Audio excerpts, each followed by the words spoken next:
After a massive win, the game itself is really only half the story. The other half, that happens at the podium. And let me tell you, after the Cowboys just completely dominated the Raiders, Dak Prescott's press conference was, well, it was revealing. So we're going to break down what he said, because it shows you so much more than just his thoughts on the game. It really shows you a mindset. And boom, right out of the gate, he drops this on everyone. This one quote, it frames everything. See, for him, this isn't about celebrating one big win. It's about setting a baseline. This is the level they expect to play at, every single week. Everything else he says from here on out, it's all built on this foundation. All right, so first up, let's talk about the win itself, because this was not just about chalking up another W in the schedule. For Dak and this Cowboys team, this was a statement they were sending not just to the rest of the league, but maybe more importantly to themselves, to everyone inside that locker room. And it's a statement that's backed up by some pretty serious evidence. I mean, look at this. When your offense is just churning out over 450 total yards, you're not just winning a football game, you are imposing your will. This number, it's not just a stat, it's the receipt.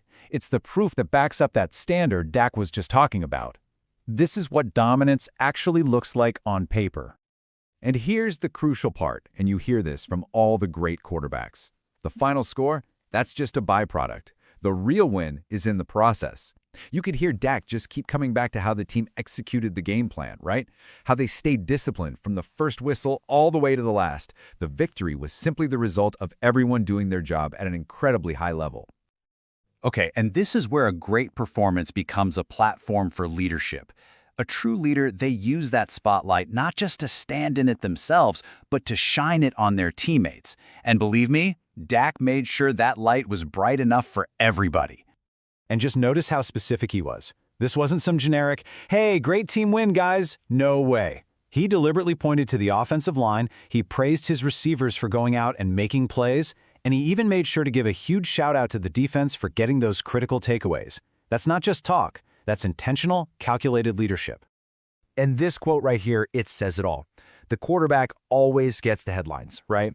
But here's Dak, and the first thing he does is push all that praise to the guys in the trenches. By calling the O-line the true MVPs, he's not just being humble.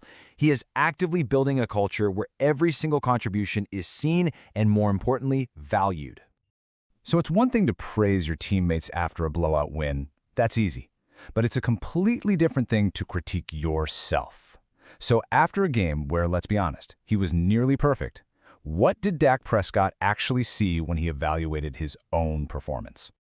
And this right here, this is what separates the good players from the truly great ones.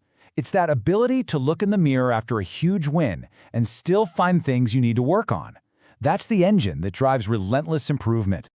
And you can see the balance in his mindset right here. Of course, he acknowledges the positives, being decisive with his reads, protecting the football, but in the very same breath, he's already laser-focused on the little imperfections. One throw he wishes he could have back, cleaner footwork on a key third down, a tiny tweak in pre-snap communication. See, he's never satisfied.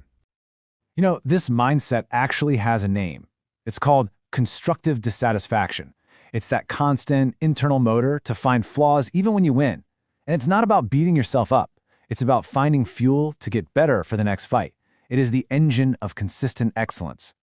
And that drive, that dissatisfaction, it leads us perfectly into the final theme of his whole press conference, the art of turning the page.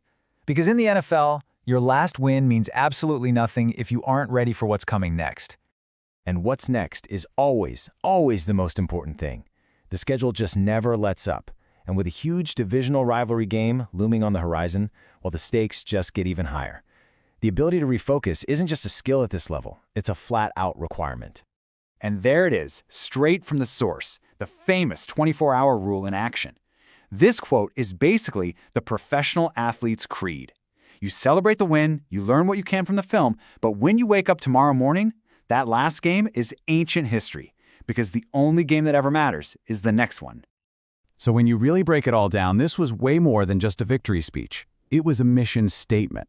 It revealed a team that's confident, for sure, but not arrogant, and a leader who demands excellence while he's empowering his teammates. The big question now is, can this standard, can this entire mindset be the foundation that finally carries them deep into January? Well, that's the billion-dollar question, isn't it?